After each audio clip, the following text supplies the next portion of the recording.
ఓం సాయిరామ్ సమర్థ సద్గురు సాయినాథ్ మహారాజ్ కీ జై. మన సాయి బిడ్డలందరికీ నమస్కారం అండి. మన సాయినాథుని దయ వలన అందరూ సుఖంగా సంతోషంగా ఎప్పుడూ కూడా ఆయురారోగ్యాలతో ఉండాలి అని చెప్పి మనస్ఫూర్తిగా బాబావారిని కోరుకుంటూ ఈరోజు వీడియో అయితే స్టార్ట్ చేస్తూ ఉన్నాను. బిడ్డ, నీతో ఒక విషయం చెప్పాలని కూడా ఎప్పటికీ చెప్పలేకపోతున్నానమ్మా. కానీ ఈ మాట చెప్పక తప్పదు తల్లి. చివరికి జరగబోయేది ఇదే. 100% కూడా నీ మంచి కోసమే నేను చెబుతున్నాను. తప్పకుండా వినమ్మా అని చెప్పి ఈరోజు సాయినాథుడు మనకు ఏదో ఒక మంచి సందేశంతో మన ముందుకైతే వచ్చారండి. మరి సాయినాథుడు ఏ సందేశం అందించినా కూడా అది మన మంచి కోసమే, అది మన భవిష్యత్తుకు పునాదిని ఇవ్వడం కోసమే, మనం జీవితంలో ఒక గొప్ప స్థానంలో ఉండడం కోసమే, నలుగురితో మనం ఏ విధంగా ఉండాలో, నలుగురిలో బుద్ధులు మనస్తత్వాలు ఎలా ఉంటాయో, మనం అంటే మన చెడ్డదారిలోకి వెళ్లకుండా ఒక మంచి మార్గాన్ని చూపించి మన ఎదుగుదలకు, మన అదృష్టానికి కారణమయ్యే మాటే అయి ఉంటుంది అని చెప్పి మనకు తెలుసు కదా. మరి అయితే ఎంతోమంది మనం మంచి మార్గంలో ఉండాలి అని చెప్పి కోరుకుంటున్న వారు ప్రతి ఒక్కరూ కూడా ఈ సందేశంలో ఉన్న పరమార్థాన్ని మనం తప్పక గ్రహిద్దామండి. బాబావారు మన కోసంగా ఇవాళ రోజున ఎంతో ముఖ్యమైనటువంటి సందేశంతో మన ముందుకు వచ్చారు. మరి మనందరము కూడా ఎక్కడా స్కిప్ చేయకుండా చివరి వరకు ఉంటేనే సాయినాథుని సందేశంలోని అర్థాన్ని మనం గ్రహించగలుగుతాం. మన సమస్యలకు మనమే పరిష్కారం చూపించే విధంగా ఉంటున్నాయి అని చెప్పి ఎంతోమంది సాయి బిడ్డలు చెప్పడం జరుగుతుంది. నిజంగా మన సాయినాథుడు మనకు ఉంటే 100కి 1000% నమ్మకంతో కనెక్ట్ అవ్వండి ఫ్రెండ్స్. ఖచ్చితంగా మీకు కొన్ని రోజుల్లోనే పరిష్కార మార్గాన్ని సాయినాథుడు చూపిస్తారు. మరి ఈరోజు సాయినాథుడు చెప్తూ ఉన్నారు, అమ్మా నేను చెప్పలేక చెప్తున్నాను తల్లి ఈ విషయాన్ని. ఎప్పుడైనా సరే కానీ నీకు నేను ఏ మాట చెప్పినా, ఏ సందేశాన్ని అందించినా కూడా అది నా భవిష్యత్తుకు బంగారు బాట వేస్తుంది అని చెప్పి నువ్వు నమ్ముతావు. ఎన్నో కష్ట సమయాలలో నా సందేశాలను నువ్వు ఆదర్శంగా తీసుకుని ఆ కష్టాల నుండి బయటపడ్డావు. నీ యొక్క కుటుంబాన్ని బాగు చేసుకున్నావు. అలాగే ఇప్పటికీ కూడా నీ బాగు కోసమే ఒక మాట చెప్పక తప్పదు. కానీ చివరికి జరగబోయేది ఇదే. ఇప్పుడు నేను చెప్పే మాట 100కి 100% నీ మంచి కోసం మాత్రమే చెబుతున్నాను తల్లి. ఎప్పుడైనా సరే కానీ కొన్ని విషయాలు జీవితంలో నీ ఎదుగుదలకు సహాయపడతాయి. అదే కొన్ని మంచి అలవాట్లు ఉన్నా కానీ అవి నీ భవిష్యత్తుని బంగారంలాగా చేయడానికి ఉపయోగపడతాయి. ఒకవేళ పొరపాటున నువ్వు చెడుదారి పట్టావు అంటే ఆ చెడ్డదారి నీ భవిష్యత్తుని నాశనం చేస్తుంది. ఆ చెడ్డదారిలో కొంత దూరం పోయిన తరువాత అది చెడ్డదారి అని చెప్పి నీకు తెలిసినప్పుడు, అయ్యో నేను చెడుదారిలోకి అడుగు పెట్టేశాను కదా, ఇప్పుడైనా నా దారిని మార్చుకోవాలి అని చెప్పి నువ్వు అనుకున్నప్పుడు, నీ దారి మార్చుకునే ప్రయత్నం గనక నువ్వు చేస్తే, అప్పుడు నువ్వు మంచి దారిలోకి అడుగు పెడితే నీ జీవితం ఆనందంగా ఉంటుంది. ఇప్పుడు నీ దారిని మంచిగా మార్చడం కోసమే కొన్ని మాటలను చెబుతాను. ఇవి నీ భవిష్యత్తుకి బంగారు బాటను వేస్తాయి. జాగ్రత్తగా విను తల్లి. ఎప్పుడైనా సరే కానీ, ఎవరైనా సరే కానీ నీకు కొంచెం చెడు చేస్తే, అయ్యో వీళ్ళు నాకు చెడు చేశారు కదా, ఏదో ఒక సమయం నాకు రాకపోతుందా, మళ్ళీ వాళ్లకు నేను చెడు చేయలేకపోతానా అని చెప్పి నువ్వు అనుకుంటావు. అవునా కాదా? కానీ అది చాలా చాలా చాలా పెద్ద తప్పు తల్లి. ఎందుకంటే ఒకరు నీకు చెడు చేసినంత మాత్రాన నువ్వు వారికి చెడు చేయవలసిన అవసరమే లేదు. ఎందుకు అంటే భగవంతుడు వాళ్లకు ఏమి చెయ్యాలో బాగా తెలుసు. కనుక వాళ్ళు చెడు చేసి ఆనందంగా ఉండొచ్చేమో కానీ కొంతకాలమే తరువాత వాళ్ళు తప్పకుండా దైవం చేత శిక్షింపబడతారు. తల్లి, కొలనులో నీరు చాలా ప్రశాంతంగా ఉంటుంది కదా, అలా ప్రశాంతంగా ఉన్నప్పుడు ఒక రాయిని తీసుకుని వెళ్ళి ఆ నీళ్ల మీద అలా వెయ్యి.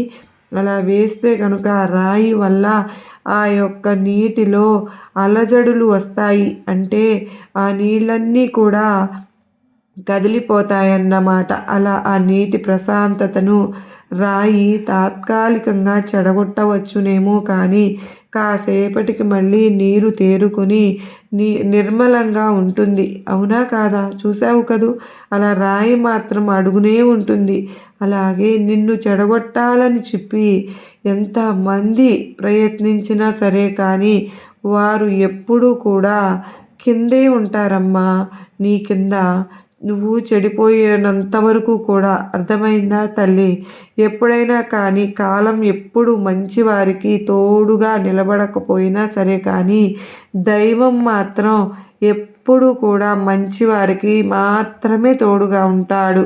అలా ఆలస్యం అవుతుందేమో కానీ ఇది పచ్చి నిజం అన్న మాట నువ్వు గుర్తుపెట్టుకో. ఇక దైవాన్ని ఎప్పుడూ కూడా నిందించవద్దు తల్లి. నే నే ఇవాల్టి రోజున కష్టపడితేనే కదా రేపు సులువుగా ఉంటుంది. ఇది నా కల కాదు, ఇది నా బాధ్యత అని చెప్పి నువ్వు చేసుకున్నప్పుడే నీ కల ఎప్పటికైనా కానీ నిజమవుతుంది. నీలో నెగిటివిటీ ఉంటుంది కదా! నేను ఆ నెగిటివిటీని జై కొట్టను తల్లి. నేను ఎప్పుడూ కూడా పాజిటివిటీకే జై కొడతాను అని చెప్పి నువ్వు అనుకున్నప్పుడే నీ జీవితం చాలా చాలా సంతోషంగా ఉంటుంది. ప్రతిరోజు కూడా ఒక చిన్న మెట్టు వేస్తాను అని చెప్పి అనుకో. అలా వేసినప్పుడే కదా ఒక్కొక్క మెట్టు ఒక్కొక్క మెట్టు ఒక్కొక్క మెట్టు పేర్చుకుంటూ వెళ్ళగలుగుతావు. చివరికి నువ్వు ఎవ్వరూ కూడా ఊహించలేనంత ఎత్తుకు ఎదగగలుగుతావు అన్న విషయాన్ని అయితే నువ్వు తప్పకుండా గుర్తుపెట్టుకో. ఇది సాధ్యమే, ఎందుకంటే ఇది నేను చెయ్యగలను కనుక నాకు ఇది ఖచ్చితంగా నాకు మాత్రమే ఇది సాధ్యము అని చెప్పి నువ్వు అనుకుంటే నువ్వు ఏదైనా సాధించగలవు. నువ్వు మాత్రమే సాధించగలుగుతావు బిడ్డ. ఎలా బ్రతకాలో తెలియక భయపడుతూ ఉన్న నీకు ఏమాత్రము భయపడవద్దు. ఎందుకంటే గూటిలో కొన్ని పక్షులు ఉంటాయి కదా, నువ్వు చూసే ఉంటావు కదా. ఆ పక్షులను రోజు కూడా ఉదయాన్నే లేచి గింజలను అంటే ఎక్కడ గింజలు కనబడితే వాటిని తిందామా, వాళ్ళు కొన్ని గింజల్ని వాటి బిడ్డలకి తీసుకొద్దామా అని చెప్పి గూడు నుంచి బయలుదేరి వెళ్తాయి. అలా గూడు నుంచి బయలుదేరి వెళ్ళేటప్పుడు ఇప్పుడు గింజలు ఎక్కడ ఉంటాయో వాటికి తెలియదు, కానీ వాటి యొక్క ఆహారం కోసం వెదుగులాడటం మొదలు పెడుతూ ఎలా ఎక్కడ గింజలు ఉంటాయో అక్కడ తెలియకుండానే ఎగురుకుంటూ వెళ్ళిపోతాయి కదా. అలాగే మన జీవితం కూడానమ్మా. ప్రయత్నం అయితే చేయాలి. మనకి కూడా ఏమీ తెలియదు, ఏమి చేయాలో ఎలా మొదలు పెట్టాలో, అది సక్సెస్ అవుతుందో లేదో ఏమీ తెలియదు. కానీ ప్రయత్నం చేస్తేనే కదా జీవితంలో గొప్ప స్థాయికి మనం వెళ్ళగలుగుతాము. ఏదో కొంచెం నలిగిపోయాము అని చెప్పి అందరికీ ఏదో నువ్వు కోల్పోయినట్లుగా, ఏదో నీ జీవితం అంతా కూడా అయిపోయినట్లుగా అలా ఫీల్ అవ్వవలసిన అవసరం ఎందుకు చెప్పు? ఎందుకో తెలుసా? కరెన్సీ నోటు ఉంటుంది కదా, అది కూడా నలిగిపోతుంది. 100 రూపాయల నోటు అయినా, 1000 రూపాయల నోటు అయినా కానీ, 2000 రూపాయల నోటు అయినా కానీ బాగా వాళ్ళ జోబుల్లో వీళ్ళ జోబుల్లో నలిగిపోయి ఉంటుంది. నలిగినంత మాత్రాన ఇది నలిగిపోయిందే అని చెప్పి 2000 రూపాయల నోటుకి మనం రూపాయి విలువను కడతామా? 2000 రూపాయల నోటు ఎప్పటికైనా నలిగినా కూడా 2000 రూపాయల నోటే. అర్థమైంది కదా తల్లి? దాని విలువ మాత్రం తగ్గనే తగ్గదు. అలాగే మనిషి ఏదో ఎప్పుడైనా ఒక్కసారి కష్టాలు వస్తాయి, నష్టాలు వస్తాయి, బాధలు ఉంటాయి, దుఃఖాలు ఉంటాయి. అంత మాత్రాన నువ్వు నలిగినంత మాత్రాన నీ విలువ తగ్గుతుందా చెప్పు? మనిషి ఓడిపోయినంత మాత్రాన జీవితం కూడా ఆగిపోతుందా? ఒక్కో మాట గుర్తుపెట్టుకోమ్మా. ఇంత చెప్తున్నారు కదా బాబా, ఏదైనా సాధించాలి, ఎంతైనా సాధించాలి, బాగా సంపాదించుకోవాలి అని చెప్పి అనుకుంటున్నావా? అయితే విను. 7 తరాల కోసం ఎంత సంపాదిస్తే ఏమి లాభం చెప్పు? 2 తరాలకి కూడా నువ్వు కట్టిన ఇంట్లో నువ్వు ఉండలేకపోతున్నావు. నీ యొక్క ఫోటో పెట్టడానికే ఇష్టం ఉండనప్పుడు 3వ తరానికి నీ పేరు గుర్తుపెట్టుకునే అవకాశం అంత ఇష్టం లేనప్పుడు నువ్వు ఎంత సంపాదించి ఏమి సుఖం చెప్పు? సంపాదన మానేయమని చెప్పి నేను చెప్పడం లేదమ్మా. మితిమీరి సంపాదించటం మానేయమని చెప్తున్నాను. అంటే మితిమీరి ఇక తిండి ఎప్పుడు తింటున్నామో కూడా తెలియకుండా, ఎప్పుడు నిద్రపోతున్నామో కూడా తెలియకుండా, అసలు కొంతమంది అయితే నిద్ర కూడా లేకుండా రాత్రనక పగలనక కష్టపడి డబ్బే జీవితం, డబ్బే లోకం, డబ్బే ఇది అని చెప్పి 24 రోజుల్లో అంటే 24 గంటలు 24 గంటలు ఉంటాయి కదా, 22 గంటలు సంపాదించే పనిలోనే స్ట్రెస్, ఒత్తిడి, రోగాలు వచ్చినా ఏం వచ్చినప్పటికీ కూడా నువ్వు పని మాత్రం ఆపట్లేదన్నమాట. ఎప్పటికైనా కానీ అవసరానికి కావలసినంత సంపాదించుకుంటే సరిపోతుంది. మితిమీరి ఆశపడడం, మితిమీరి సంపాదించుకోవడం మానేయడమే ఉత్తమం. ఎందుకంటే ఇటువంటివి చేస్తే కంటే కూడా అనుభవిస్తేనే తెలుస్తుంది దాని యొక్క విలువ ఏంటో. తల్లి, ఎప్పటికైనా సరే కానీ ఆదాయం కంటే ఖర్చు తక్కువగా ఉండాలమ్మా. పొదుపు ఎక్కువగా ఉండాలి. ప్రతి నెల కూడా నీ యొక్క పొదుపును ఒక లక్ష్యంగా 10 రూపాయల్లో నువ్వు 8 రూపాయలు పొదుపు చేసుకోవాలి అని చెప్పి నీ లక్ష్యంగా పెట్టుకో. నిరంతరము కూడా ఏదో ఒకటి నేర్చుకుంటూనే ఉండాలి అని చెప్పి అనుకో. టైం యొక్క విలువ అంటే సమయం యొక్క విలువను అర్థం చేసుకునే ప్రయత్నం అయితే చెయ్యి. తక్కువలో ఎక్కువ చేయాలి అంటే తక్కువగా మాట్లాడుతూ ఎక్కువగా పని చేయాలి. తక్కువ సమయం ఉన్నా కానీ తెలివిగా తక్కువగా ఆ సమయాన్ని నువ్వు ఎక్కువగా ఉపయోగించుకోవడం నేర్చుకోవాలి. తక్కువగా జనాలు ఉన్నప్పటికీ కూడాను నీ విలువ ఎక్కువగా ఉంచుకుంటూ పెంచుకునేలాగా చేయాలి. ఇలా ఏదైనా కానీ నీ యొక్క తెలివితేటల మీదనే ఆధారపడి ఉంటుంది బిడ్డ. నువ్వు ఎదగాలి అన్నా కూడా, నువ్వు పడిపోవాలి అన్నా కూడా, నీకు మంచి జరగాలి అన్నా కూడా, లేదా నీకు చెడు జరుగుతుంది అన్నా సరే కానీ, ఒక బిజినెస్లో నువ్వు సక్సెస్ అవ్వాలి అన్నా కూడా కానీ, ఒక బిజినెస్లో నువ్వు ఫెయిల్ అవ్వాలి అన్నా సరే కానీ, ఏది ఏమైనప్పటికీ కూడాను జరిగేది నష్టమైనా సరే, దుఃఖమైనా, గెలవటమైనా, ఓడిపోవడమైనా, ఏదైనా సరే కానీ ప్రయత్నం అనేది మాత్రం మానుకోకూడదు. ప్రయత్నించాలి. అది నీ శక్తి కొలది ప్రయత్నించాలి. నీ శక్తిని మించి ఏది కూడా చేయకూడదు. తల్లి, ఈ చిన్న జీవితకాలం ఏదైతే ఉందో అది చాలా చాలా చిన్న విషయం తల్లి. ఎప్పుడు ఎవరు ఎలా పోతారో కూడా తెలియదమ్మా. అది విధివ్రాత.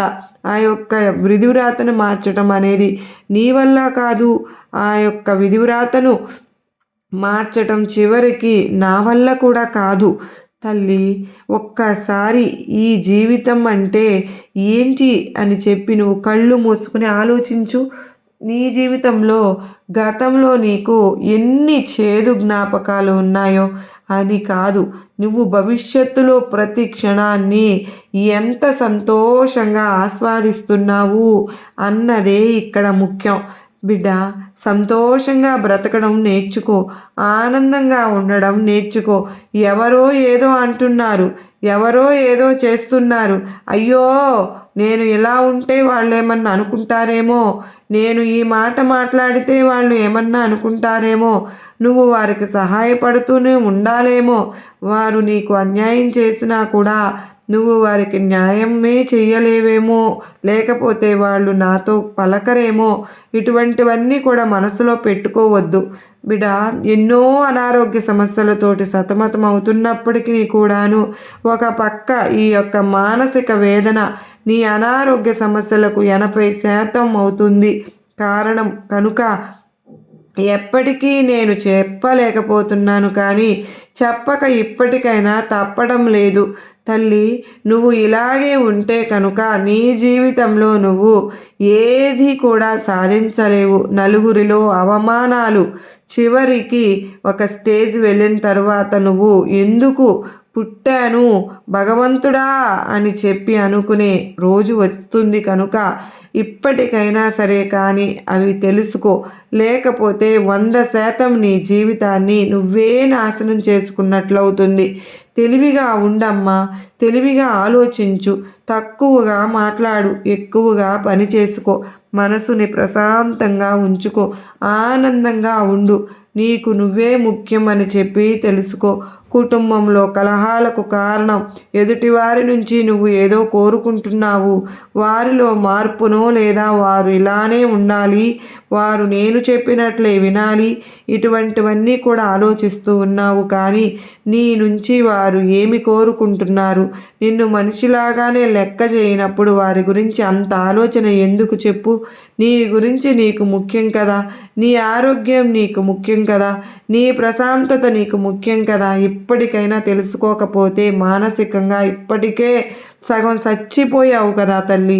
తరువాత పూర్తిగా నీ జీవితంలో అనారోగ్య సమస్యలు నిండిపోయినప్పుడు నిన్ను కనీసం పాపం అని కూడా అనని వాళ్ళ కోసమా ఇంత బాధపడ్డాను, నన్ను కనీసం మనిషిలాగా కూడా గుర్తించని వాళ్ళ కోసమా ఇంత ఆలోచన చేశాను అని చెప్పి కనీసం నువ్వు నా కడుపున పుట్టిన బిడ్డల కోసమైనా నాలో మార్పు రాలేదే అని చెప్పి వేదన చెందే రోజు వస్తుంది. ఆ వేదన చెందే రోజు రాకూడదు అని చెప్పి ముందుగానే హెచ్చరిస్తున్నాను. మార్పు రావాలి బిడ్డ, నీలోనే రావాలి, నీ మనసులో నుంచి రావాలి, నీ ఆలోచనల నుంచి రావాలి. నీ సంతోషం నీ చేతుల్లోనే ఉంది అన్న విషయాన్ని ఎప్పటికీ మరచిపోకు.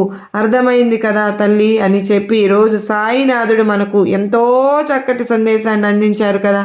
ఈ సందేశంలో ఎంతో గొప్ప ఆంతర్యం ఉంది కదూ. మీ అందరికీ కూడా గొప్ప నమ్మకాన్ని ధైర్యాన్ని కలిగించింది కదూ, నచ్చింది కదూ, అర్థమైంది కదూ అని చెప్పి అనుకుంటున్నానండి. నచ్చింది అర్థమైంది అని చెప్పి అనిపించిన ప్రతి ఒక్కరూ వీడియోకి చిన్న లైక్ ఇవ్వడం మాత్రం మర్చిపోదు. మీరు ఇచ్చే లైక్ నాకు ఎంతగానో మోటివేషన్గా ఉంటుందండి. మొదటిసారి మన సాయిబాబా సన్నిధి ఛానల్లోకి వచ్చినట్లయితే ఛానల్ సబ్స్క్రైబ్ చేసుకుని సపోర్ట్ అయితే ఇవ్వండి. ఇటువంటి మంచి మంచి వీడియోలు మీకు ప్రతిరోజు కూడా వస్తూ ఉంటాయి. ఎన్నో వృధా వీడియోలు చూస్తూ ఉంటున్నాం కదండి. కానీ మనిషిలో మార్పు రావడం కోసం సాయినాథుడు స్వయంగా ఒక గురు రూపంలో వచ్చి మనకు అందించే వీడియోలు చూడడం వల్ల మన జీవితాన్ని మనమే బంగారు బాటలోకి మార్చుకున్నట్లు అవుతుంది కదండి. కనుక లైక్ ఇచ్చి సపోర్ట్ చేసి సబ్స్క్రైబ్ అయితే చేసుకోండి. మరో చక్కని సాయినాథుని సందేశంతో మళ్ళా కలుసుకుంటానని, అంతవరకు ఆ సాయినాథుని ఆశీస్సులు మనపైన మన కుటుంబం పైన ఎల్లకాలం ఉండాలని చెప్పి మనస్ఫూర్తిగా కోరుకుంటూ అందరికీ నమస్కారం అండి. ఓం సాయిరామ్. సర్వే జన సుఖినో భవంతు. సాయిరామ్ అని చెప్పి ఓం సాయిరామ్ అని కామెంట్ చేయడం మాత్రం మర్చిపోవద్దు ఫ్రెండ్స్.